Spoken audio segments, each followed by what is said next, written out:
A paz do Senhor, meus queridos e amados irmãos em Cristo Jesus. Estamos para mais uma pré-aula do sistema virtual aqui do setor do bairro Mapim. E nós temos aqui como pastor responsável do setor, pastor Ismael Nazário, juntamente com a sua digníssima esposa, irmã Luzia. Nós temos como responsável pela escola bíblica dominical, evangelista Valmir, juntamente com o presbítero Marco Ledesma.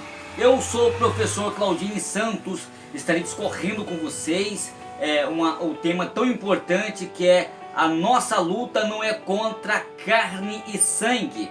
E o textual nos diz assim, porque as armas da nossa milícia não são carnais, mas sim poderosas em Deus para a destruição das fortalezas, como está em 2 Coríntios capítulo 10 e versículo 4, tá? E a verdade prática nos diz assim: por trás das aparências há uma batalha espiritual invisível contra a igreja. E nós vamos discorrer na leitura bíblica em classe o livro de Efésios no capítulo 6, do versículo 10 até o verso de número 12. Tá certo, queridos irmãos? E nós estamos aqui num campo de batalha espiritual contra todas as forças satânicas, e precisamos de estratégia e destramento para entrar em combate. O desafio dessas forças invisíveis dos espíritos imundos são imensos contra a humanidade e principalmente contra a igreja de Cristo Jesus. E muito bem, e eu quero aqui, queridos, fazer um resumo aqui do tópico de número 1, a inclusão do tema do final da epístola. Diante desse contexto, queridos, podemos observar aqui uma teologia de batalha espiritual. Esse título não é muito comum, mas não menos bíblico. A presença e influência do mal na vida da humanidade desafiando, ou seja, o equilíbrio da criação. É o suficiente para nós entendermos a sua realidade, e estamos em uma batalha espiritual. Quando nós olhamos aqui sobre a declaração dessa teologia, a Bíblia ela nos apresenta logo nos primeiros capítulos de Gênesis uma teologia de batalha. Desde Gênesis no capítulo 3 e verso 15 inicia-se essa batalha. E porém inimizade entre ti, né, o diabo e a mulher, a tua semente, essa semente que é Cristo, ela ferirá, e tu lhes ferirás o calcanhar. Foi em função dessa inimizade entre o diabo e a semente, né? Essa semente é quem é essa semente? Essa semente da mulher, que é Cristo Jesus, que instituiu essa batalha espiritual. E o cumprimento deste conflito cósmico teve o seu clímax na cruz do Calvário, quando Jesus, a semente da mulher, proclamou então a derrota de Satanás, tá ok? E eu vejo aqui, querido, a motivação dessa teologia de batalha. Porém, um pouco antes do conflito, ou seja, ao eclodice no Calvário, Jesus ele anunciou a sua própria chegada e reafirmou que essa inimizade ao enganjar homens e mulheres para essa batalha. E ela fez essa declaração de guerra ao dizer: arrependei-vos, porque está próximo o reino de Deus. Isso está em Mateus no capítulo 4 e verso 17. Jesus ele fez essa declaração logo depois de ter encarado a tentação, ou seja, em seu jejum ali no deserto. Foi como homem e não como Deus. Jesus, a semente da mulher, ele deu início à batalha espiritual ao declarar que o reino de Deus está próximo, e ele proclamava a autoridade e o poder deste reino para resplandecer a grande luz aos que viviam nas regiões da sombra da morte, como está em Mateus no capítulo 4 e verso 16. Os que se arrependeram e se tornaram súditos do glorioso reino de Deus na terra tornam-se guerreiros contra Satanás e o seu exército, tá certo? Então o que acontece aqui, fazendo o resumo aqui nesse tópico de número 1, nós podemos observar aqui, até mesmo aqui Paulo ele empregou aqui a voz passiva para fortalecer-vos. E isto nos mostra que ele não se trata meramente de esforço humano, mas de completa dependência do nosso eterno Deus. A expressão força do seu poder é um enérgico, pleonasmo, ou seja, da figura sintáxica a qual se repete uma ideia com as outras palavras para proporcionar a elegância e o reforço da expressão, trazendo com mais importância, dizendo: fortalecei-vos no Senhor. E isto é o dever de todos nós como guerreiros na batalha. E ainda aqui, queridos, dentro desse tópico de número 1, entrando no tópico do número 2, uma batalha espiritual sem tréguas. Esta batalha espiritual é uma realidade inevitável. Não há nada místico ou ficção nesse assunto. Por quê? Porque, veja bem, de fato, essa batalha espiritual ela não começou com a raça humana, mas no céu, como já tratamos em algumas lições anteriores, tá certo? E essa guerra, ela começou quando Lúcifer, né, que foi dado esse nome a ele também, já expliquei em alguns estudos, e a origem desse nome, que dá a alusão a Lúcifer, porque anteriormente ele era portador de luz, ele era estrela da manhã, em Isaías capítulo 14, tá certo? Muito bem. Mas vamos para o outro lado aqui, começando com Lúcifer, com a sua presunção e orgulho, imaginou ser capaz de ser frente ao Criador, tornando-se adversário, que é Satanás, de Deus e inimigo do povo de Deus, né? E ferrenho em toda a obra da criação divina também, conforme está em Isaías no capítulo 14 do versículo 12 ao 16, em Ezequiel no capítulo 28 e do verso 14 ao 19. Estarei citando várias referências bíblicas que não está dentro da lição, mas está dentro do conteúdo aqui, para que venhamos rechear, para que nós venhamos tirar as nossas próprias conclusões, né? Então você pega aí o seu papel, a sua caneta, para você fazer as suas anotações, para tirar as suas próprias conclusões, e para ajudar também nos subsídios das lições dessa semana, tá ok? E nós vemos aqui algumas características fundamentais da vida, ou seja, da luta. O apóstolo Paulo foi enfático aos Efésios: sede fortalecidos no Senhor e na força do seu poder, revestido de toda a armadura de Deus, para que possais estar firme contra as astutas ciladas do diabo. Porque não temos que lutar contra a carne e sangue, mas sim contra os principados, contra as potestades, e contra os príncipes das trevas desse século, contra as hostes espirituais da maldade nos lugares celestiais, como está no nosso texto da leitura bíblica. E nesta batalha, Jesus tornou-se um modelo de lutador para os seus discípulos. Ele veio a este mundo para destruir as obras do diabo, como nós olhamos para 1 João, no capítulo 4, verso 8, a mensagem da grande comissão, antes dele subir ao Pai, ascender ao Pai. Jesus, ele simplesmente outorgou autoridade ao seu discípulo, autoridade sobre o poder do inimigo, como está em Mateus 28, 18, como também em Marcos, no capítulo 16 e do verso 17, 18, né?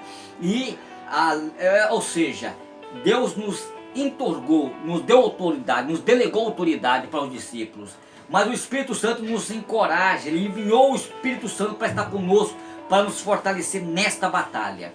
Mas quando nós olhamos aqui, em que consiste a batalha espiritual? O apóstolo Paulo, ele diz? Que nós temos que ficarmos firmes quando nós fomos surpreendidos quando o ataque do inimigo no dia mau. Isso está em Efésios no capítulo 6 e verso 13.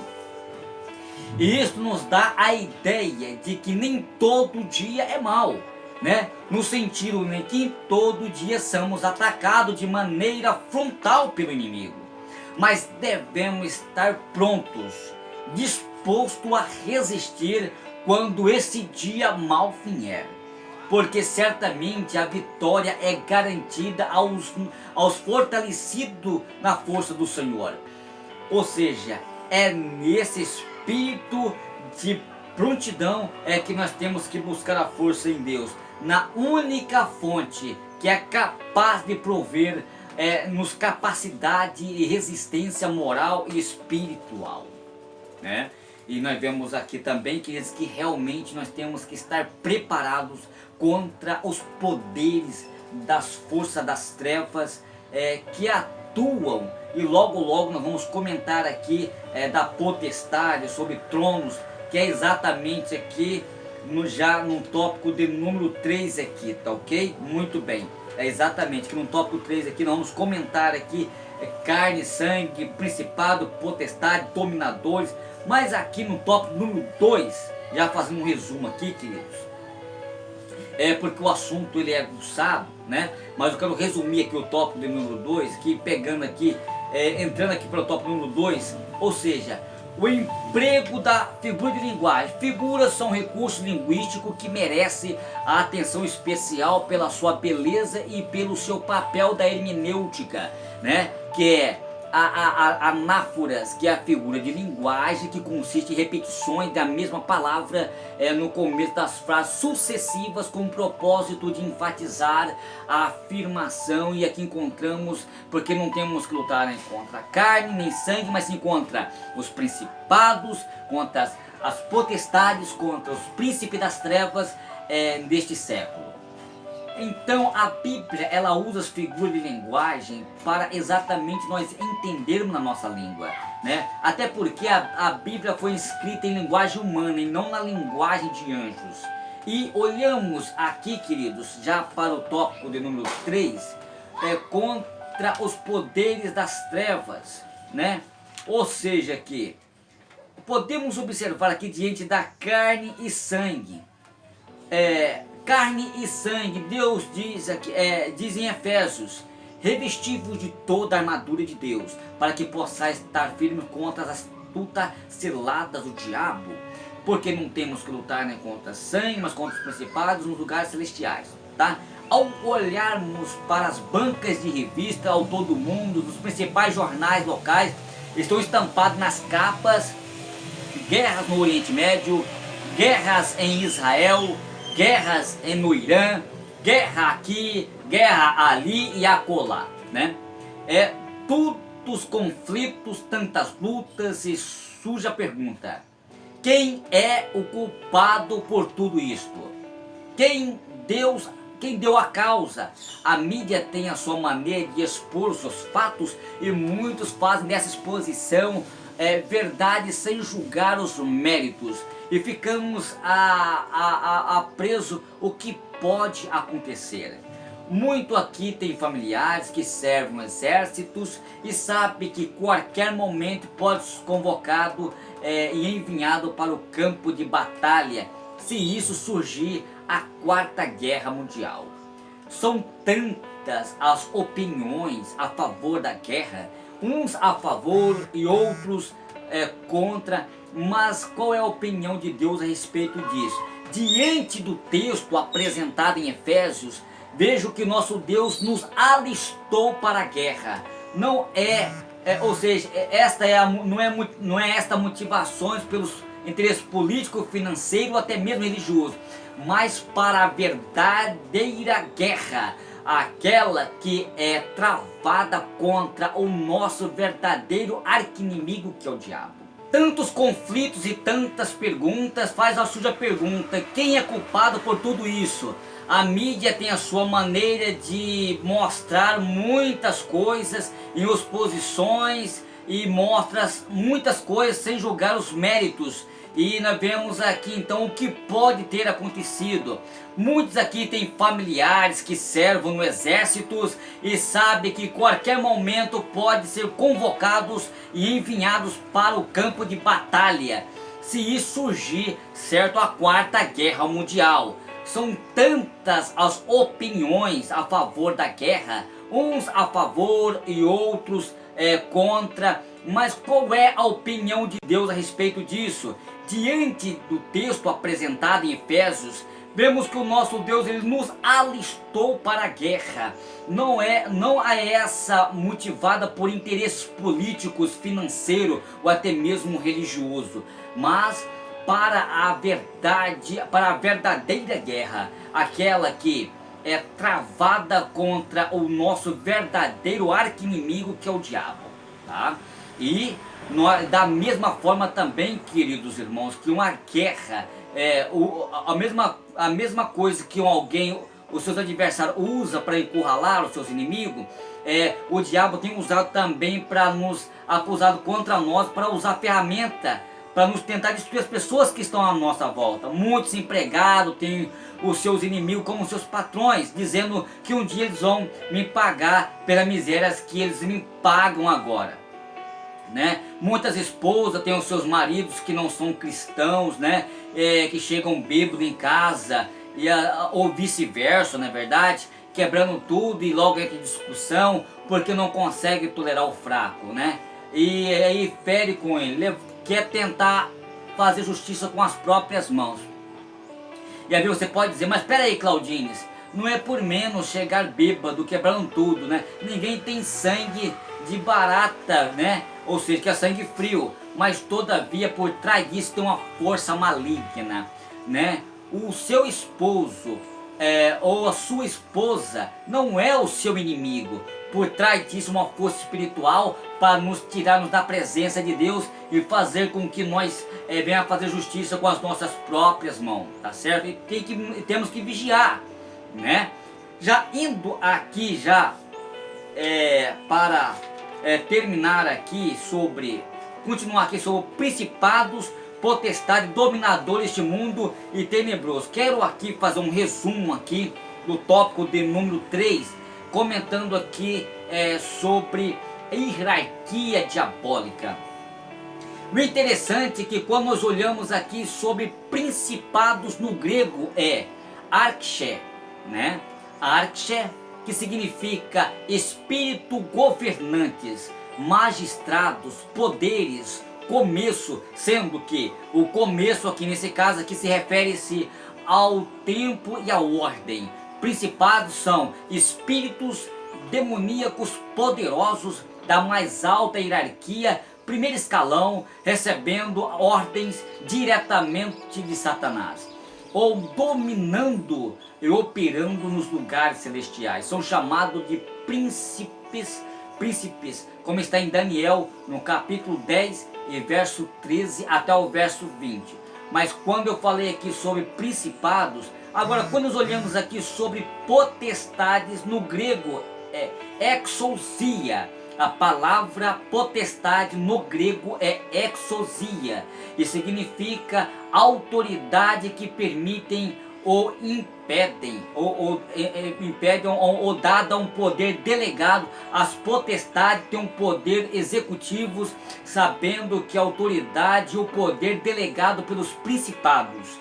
O texto de 1 Coríntios 15, 24, como em Colossenses, no capítulo 2, do verso 15, refere-se a todas as autoridades, poderes malignos que se opõem a Jesus Cristo e também à sua igreja, né?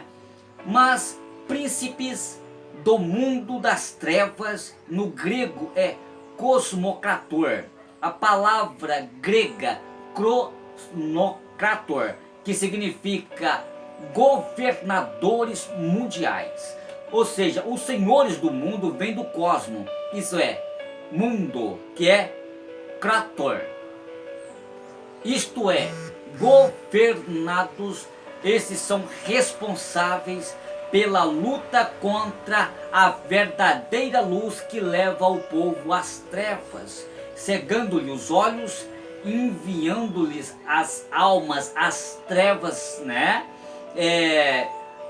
as almas dos homens. Quando nós oramos para pessoas que estão dominadas pelas cegueiras de Satanás e por pessoas que estão em algumas religiões pagãs, estamos também guerreando contra este tipo de inimigo e precisamos conhecer o campo de batalha espiritual desse adversário. Estes governadores mundiais governam sobre nações através do seu poder de cegarem a mente dos homens políticos, né? Exerce também autoridade sobre diferentes sistemas e governos do mundo, tá ok? Muito bem. Mas quando nós olhamos aqui sobre hostes espirituais, da iniquidade das regiões celestes, no grego é pneumáticos, a palavra pneumáticos, ou seja, que vem da raiz da palavra pneuma, que significa espírito, ou seja, reponeira ou poneiria, que significa iniquidade, que é a palavra grega, né, que é depravação, maligno, atividades de natureza má, né? E esta força, ela oprime a humanidade, tentando levá-los ao desprezo, o caos total. O medo, a angústia, o suicídio são resultantes dessa força espirituais maligna, né? Mas qual é a base da nossa vitória? Queridos, eu quero aqui concluir aqui esse tópico aqui dizendo que como podemos vencer todas as estruturas hierárquicas das forças malignas? É uma pergunta. Temos que manter firmes na vitória conquistada por Jesus Cristo ali na cruz do Calvário. Em Colossenses 2:13 até o verso 15, encontramos a chave para vencer essa guerra espiritual. Jesus derrotou Satanás e todos os principados malignos, tá certo? Ele venceu. A culpa que estava sobre nós, ele venceu ali na cruz do Calvário, tá ok? Apocalipse 12:10, assim seremos derrotados se nós não permanecer fiéis a Deus, ou se nós fraquejar na fé. Jesus despojou dos principados e potestades, exibindo publicamente deles, triunfando ali na cruz, né? Triunfar não é simplesmente ganhar uma batalha, trata-se de uma celebração de uma batalha que já foi ganha. A Bíblia declara que Deus em Cristo supre todas e nos conduz em um triunfo, e por meio de nós manifesta todo o cheiro do seu conhecimento, como está em 2 Coríntios, no capítulo 2 e do verso de número 14. Quero concluir aqui essa lição dizendo que a batalha espiritual é inevitável. Nossos inimigos são reais. Ainda que invisível, todos quantos têm recebido a Jesus Cristo como Senhor e Salvador de suas vidas são envolvidos nesta batalha. As armas desta guerra não são materiais, mas espirituais. Tanto as armas do mal como as armas do bem. O Espírito Santo está na terra para equipar, preparar cada crente individualmente para esta batalha espiritual. Por isto, não temos que temê-la, pois a vitória está garantida e a vitória é nossa em nome de Jesus. Deus abençoe a todos e até a próxima aula, se Deus nos permitir. A paz do Senhor. Fico por aqui.